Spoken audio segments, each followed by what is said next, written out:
Hi, everybody. Meteorologist Joe Chaffee here. Weather in 5 days in 5 minutes on this hot Friday. And in the pattern we're in, this is what happens. We remember the average high now is starting to push its way up through the low 80s. So getting to 90 degrees this time of year is not unusual. It's just that in a pattern that we're in, you're not going to string it 3, 4, 5 days in a row of 90 plus weather. You're going to get these odd days here and there. And we do have a cold front that is coming through. And there are some showers and thunderstorms on the radar as of 1:45 p.m. Eastern time. You see that most of the heavier activity is actually as you go north, up in northern Connecticut into Massachusetts and into Maine. And then there's one stray cell now moving across Long Island Sound at the moment and moving southeastward. There's not going to be a whole lot of development here going forward. If you're west of what's on the radar now, I think you're done. You're not going to have to deal with any shower or thunderstorm activity unless some odd isolated cell like the one you see up in upstate New York were to pop up. But this is our front coming through, and now we're going to transition over into that dry and very cool air that's coming in. The other area of interest for thunderstorms today, and it's very active on the radar across Kentucky, West Virginia, southern Ohio, a number of severe thunderstorm warnings being issued. They're coming fast and furious, and as soon as some are canceled, new ones come up as the area moves further to the east. And there's a strong line here moving through central Tennessee, east central Tennessee, and then extending down right along the border of Alabama and Mississippi. So all of that is going to be pushing to the east. And the Storm Prediction Center does have a severe thunderstorm watch up for areas in this area and points east from there. On the satellite loop, you can kind of pick out. We thought yesterday this would be one of these situations where you'd get this sort of narrow, thin line of showers and storms, and that's kind of what we have. There's drier air already coming in behind it, and now it's just going to be a matter of waiting for the dew points to drop. And temperatures today, now we've got a northwest wind. And I'm sorry, a west or a west-northwest wind. It's going to go northwest after the front passes.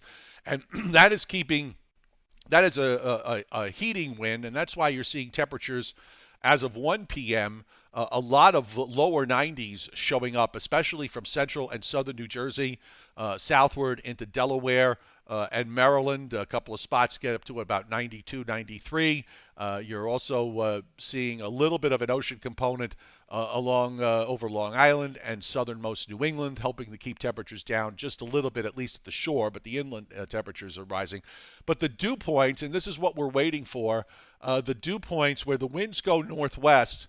Right now, the actual front has pushed into eastern Pennsylvania, and we're starting to see dew points dropping down into the upper 50s. And you go into western Pennsylvania, and you see dew points that are down now close to 50. So that's the beginnings of that drier air that is moving on in. Storm Prediction Center, the back edge of the marginal risk at New York City. And, of course, as all these storms play through, we're going to push that line further east. Large area of slight risk from Virginia, North South Carolina, Georgia, Tennessee, Kentucky. You can see the blue is the current severe thunderstorm watch that was issued about 30 minutes ago at about a little after 1 o'clock this afternoon, and we'll probably see maybe a few more watches go up in points eastward. But as far as the Northeast is concerned and the northern mid-Atlantic states, I don't think this is going to be an issue. And we obviously don't have much in the way of issues going forward with thunderstorms this weekend. 7-day rainfall amounts are actually quite light, except for convective stuff. You're starting to get that look like you do in the summertime, where it's all about afternoon and evening scattered showers and storms over the course of a week. So rainfall amounts could be as little as nothing. It could be as much as a half to 3/4 of an inch. And the only standouts are down in central and south Florida with up to a few inches, and also some much needed rain indicated to continue to come in to the southwest. Let's look at the pattern going forward with regards to this weekend. And I want you to take a look here at how things tend to repeat in terms of the overall flavor.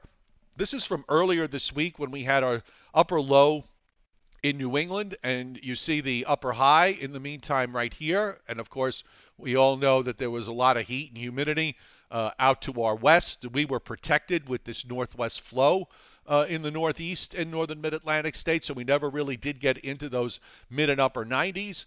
That upper high it flattens out because you've got this deep upper low that's coming down and dropping off the coast of New England. And this is a very, very impressive cold shot for this time of year. I'll call it cold. You can call it cool.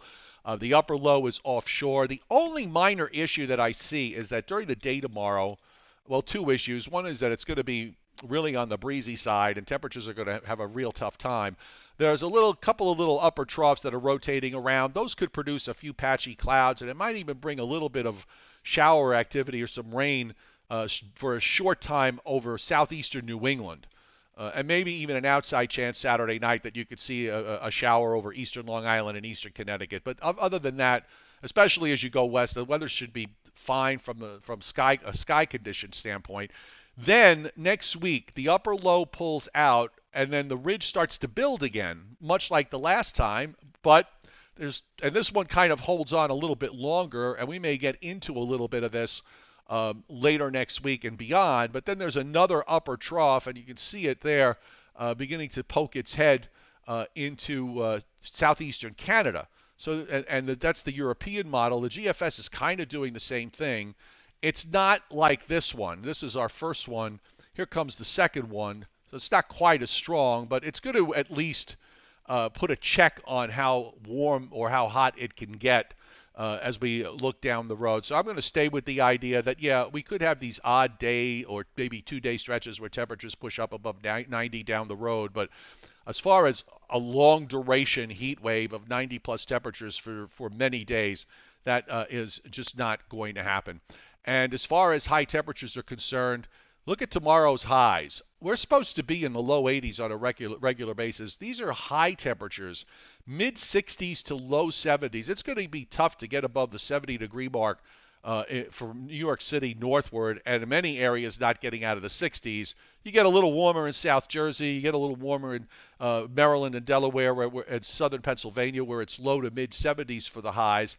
And then Sunday, after we get morning lows down in the 50s and even 40s in cool spots, Sunday afternoon highs, and this is Sunday morning lows. Look at these numbers here. We're talking about lows in the mid 50s, even in the warmer urban locations, and then you start to get into low 50s and upper 40s as you move up to points north, and then high temperatures will be getting back up into the 70s. And again, for the most part, the weekend is fine as far as what we're going to see going forward into next week with chances for any kind of showers. I think the first chance probably comes on Tuesday, perhaps, with a little bit of a frontal boundary there that's dropping southeastward, and then maybe later next week as we get some kind of cold front to approach. But you can sense that there's a similarity to the overall pattern going forward, and then there's another coolish high, let's call it, that builds in behind that front for maybe next weekend, which will be the first full weekend of summer. So I went a little long on this weather in 5. It's weather in 8. But it's Father's Day weekend, and I want to wish all the dads out there a happy Father's Day. Enjoy yourself. I hope you get to have a lot of fun on your Father's Day, and you get to do whatever it is that you want to do to enjoy yourself. I'm going to have a good Father's Day weekend. I got my grandkids coming over, which is always a great thing. And we will, no Joe and Joe show tonight or tomorrow, but we will have a Joe and Joe show on Sunday at 11 a.m. Eastern Time. So have a great rest of your Friday and a great weekend.